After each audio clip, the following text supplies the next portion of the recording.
Afternoon, everyone. Welcome to our last session. So it's a bit different to the program, but we're going to start with Rosa. She's from Faculty of Health, and she's going to be talking about psychological and emotional luggage that immigrants bring. Thank you. Okay, so supported. Okay, good afternoon. My name is Rosa Wright, and I'm full-time psychology honors. My supervisor is Dr. Rosa Wright, and today I'll be presenting my research proposal.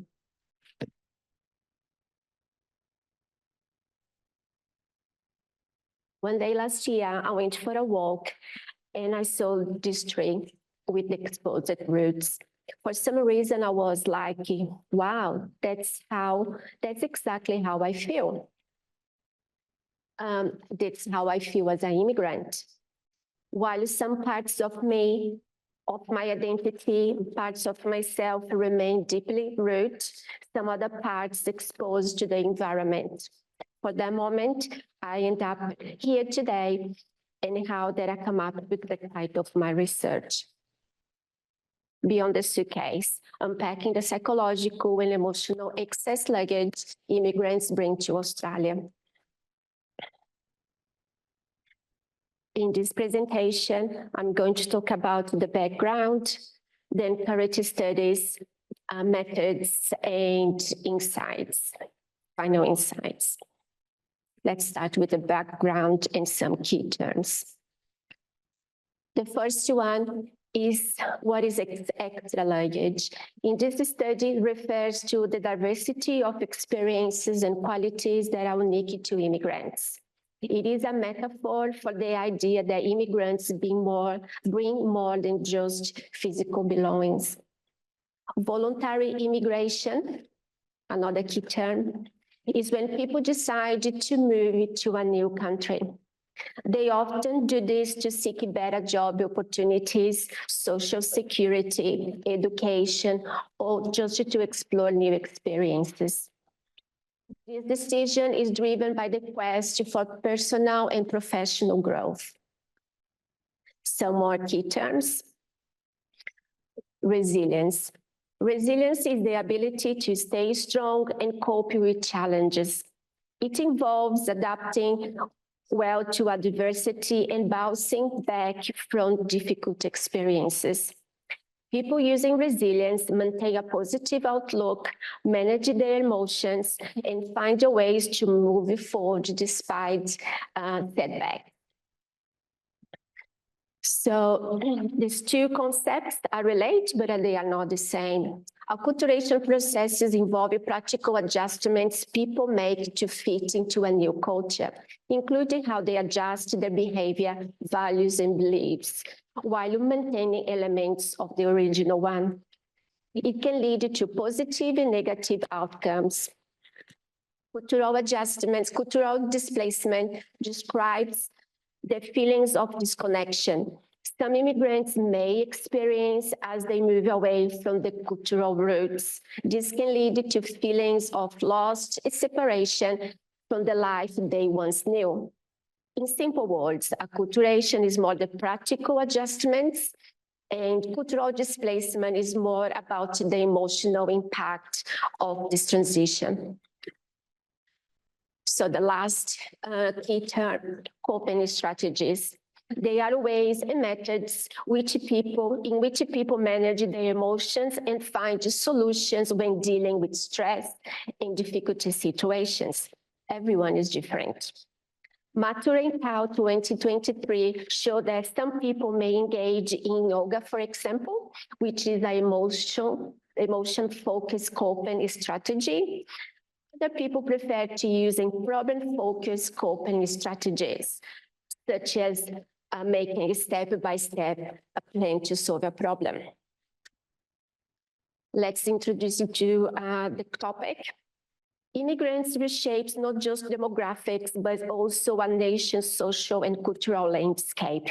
In Australia, a society formed by global influences, immigrants bring valuable and yet invisible extra luggage. This calls for additional investigation. Even with extensive research on immigrant acculturation and adaptation, some areas still need more study. This includes the mental and emotional resilience of voluntary immigrants and also their coping strategies in overcoming cultural adjustments pressures. So what is the key issues about? So often immigrants, there we go. I knew that would happen somewhere. Okay. So one more, stay there. Okay, so often immigrants experience cultural displacement, increasing the risk of mental health. Despite a acculturation process varying across individuals, some immigrants adapt more easily, while others struggle to feel part of the community. For those who do not feel integrated, negative thoughts and feelings can increase over time, placing them at higher risk of developing depression and anxiety. Resilience has been identified as the key factor to help this population. So what is the gaps? The gaps existing. So there are many studies on immigration and resilience. However, voluntary immigrants in Australia remains largely overlooked. Most research has been done in refugees, for example, leaving us with a limited understanding of voluntary immigrants' resilience and coping strategies. There are also not enough qualitative studies exploring this topic. This leaves gaps in understanding the resilience and coping strategy of voluntary immigrants. Our research aims to provide insights to this field. Oh, I think that was this one. I knew that I would mess up somehow. Okay, let's keep going. Okay, so sorry. Okay, so why does research focus on immigrants?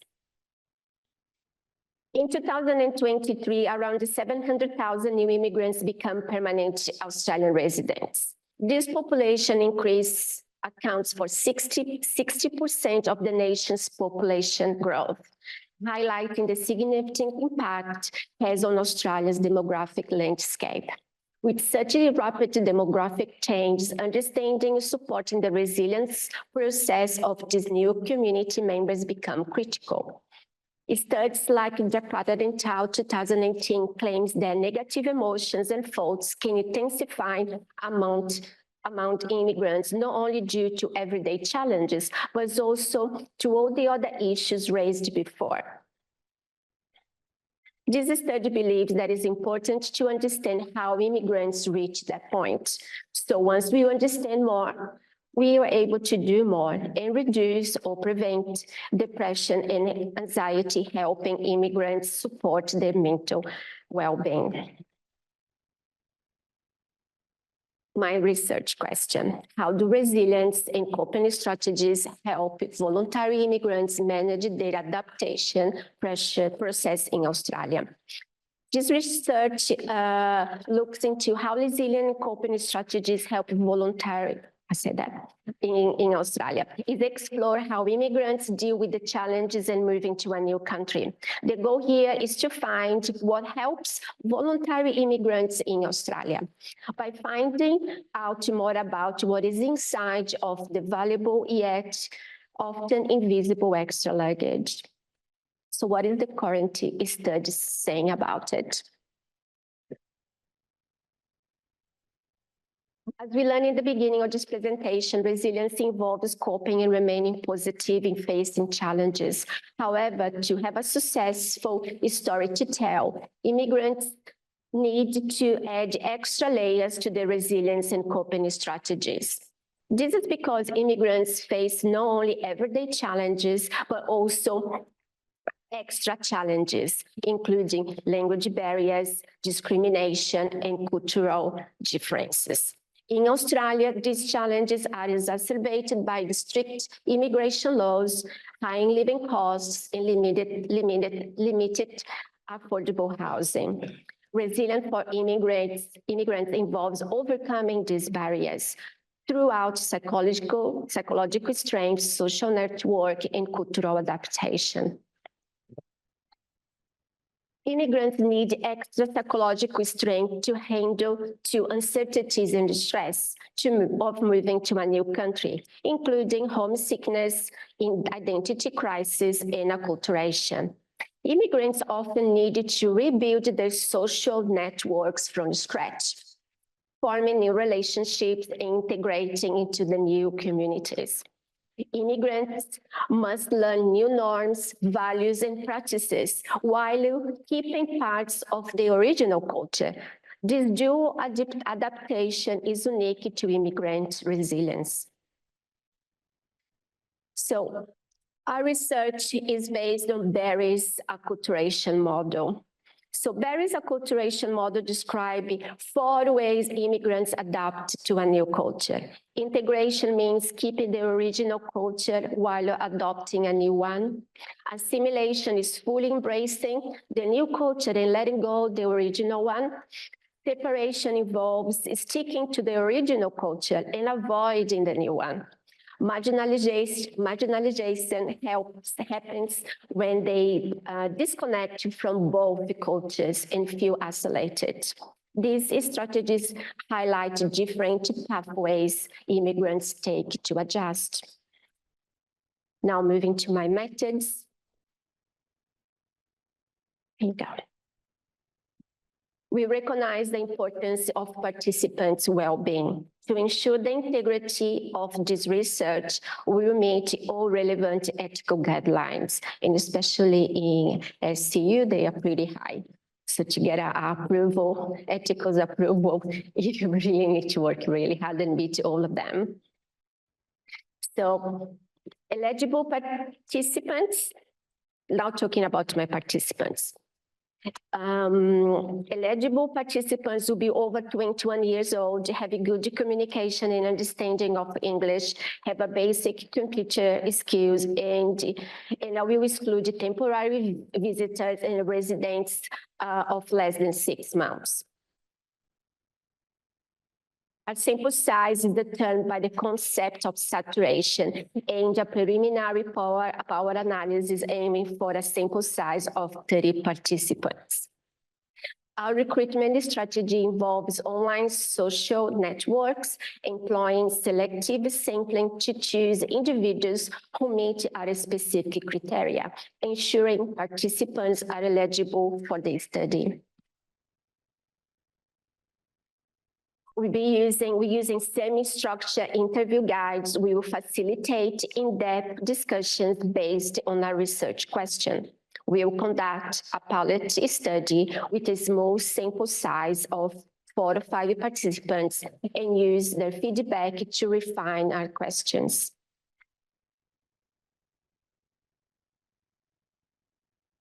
Interview will be via Zoom and some face-to-face.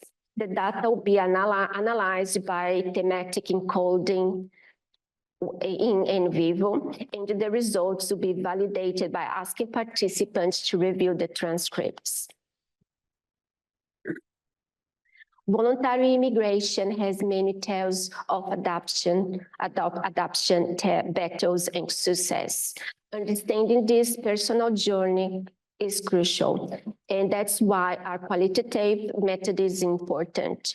This approach takes into in-depth personal experiences, making it especially useful for researching complex topics such as culture, psychology, sociology. It allows for a better understanding of how people think and feel, providing insights and how these experiences shape on individuals' beliefs and behavior. So the final insight. So our research has where to now. Our research has practical implications for the future that can improve processes, inform policies, and inspire change. First, effective cultural orientations programs can enhance immigrant integration. Second, evidence-based recommendations can assist in developing policies to benefit voluntary immigrants. Finally, findings can help design better community-based services that support immigrants' well-being, leading to less burden on Medicare. So here is my references. So thank you. So thank you to Alice for being so understanding and let me to present today instead of yesterday. And thank you to my baby girl, Luana, for coming this with me. And yes, so hoping for the best.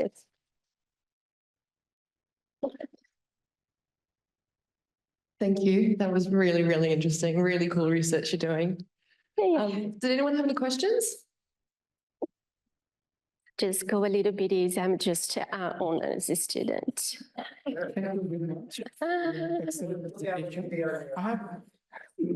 have a comment. Yeah. When we are talking about cultural and other discrimination like immigrants, your participants, my point is that you are talking about, you are taking those participants who have proficiency in English. But why not those people who have, less efficiency in English? Because this is a question which will be raised by the reviewers if you want to publish this paper somehow later. Yeah. It's inclusivity is the question here. Yeah, So yeah. for participant selection, this is a crucial point. You need to consider all languages in terms of everything. I think this is my comment. It may not be applicable for your current research as it's undergraduate, maybe honors studies. So it's might have any difficulty related to your other limitations of your research, but you should consider this as to advance your research. Thank you. Yeah,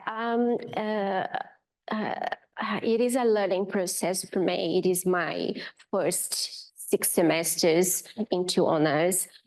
Is my second year doing in English. I am an international student from Brazil. The understanding and communications, because I'll use a qualitative method, so they needed to be able to understand the questions, and we're going to use the Berry acculturation model so to develop my questions, my 10 questions. So from that, they will need to understand what is the Berry acculturation model is, the form integration, the form,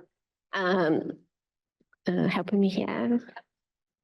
Yeah, the 4 divisions: integration, separation, assimilation, and marginalization. So they need to understand that concept. So that's why came communication and understanding skills.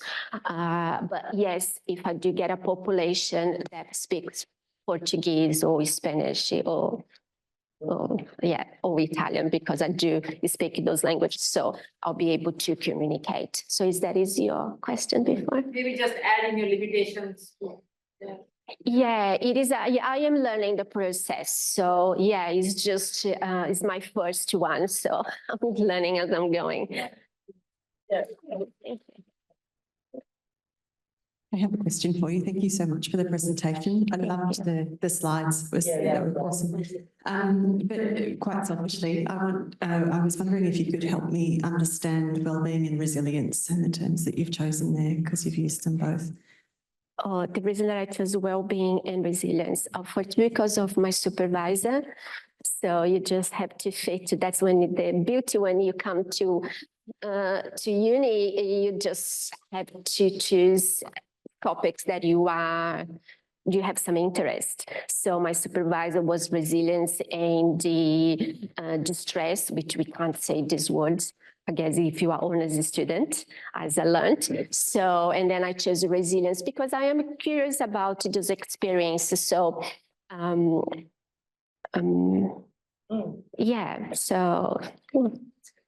Yeah, so I am curious about what are the qualities, because in resilience, as I'm understanding, it is a complex construct. So you have intrinsic, internal, externals. One internal resilience would be the positive, being a positive person, and the external resilience would be a help that you get from your friends, from your community, or from your sports. So that's what I based and find out. Yeah. Thanks, Rosa. I have a question, a technical question. But first, I just want to thank you for your presentation. It's so nice to see honest students here at Praxis with us. It's really great. And, you know, we all wish you well on your new research journey. I suppose the question I have is, I know you've only got a small sample, but I suppose that when I'm thinking of migrants and migrant communities, there are some communities which are more or less very well established. You know, many Australian, many European communities, for instance, have been very well established in Australia for ages. Whereas on the other hand, African migrants, the communities are probably smaller and less well established. And I'm wondering whether, you know, I imagine that having an established community helps with your resilience and your coping and, you know, being able to share and all that sort of stuff. Are you expecting any problem differences perhaps in your sample if you're interviewing different people from different cultural backgrounds? You know, depending on the strength of their established cultural community. Yeah, as I am learning, I'm learning in a process. I don't think that I predicting any problems in terms of the sample. And yeah, I still have a lot of things that I'm figuring out as I'm going. So, but thank you for bringing to my attention. That will be something that I will take on board. And if somebody knows a little bit more about it and can help me out, I will appreciate it so as well. So yeah, just remember the system, we have 1 hour a week with your supervisor. So if you are lucky, it is a lot to learn in, especially for me, because I haven't done the graduate diploma in here in Australia. So I'm learning everything, you know, now on the spot. So I needed to learn for last week because I was supposed to submit that assignment. So sometimes not enough time to go to those details. And as my family know, I do spend a lot of time studying. I don't do any housework. I have a full-time husband. So that's is how I'm surviving. Well done. Cool, thank you so much. That was great. Yes. And we had happy to see you.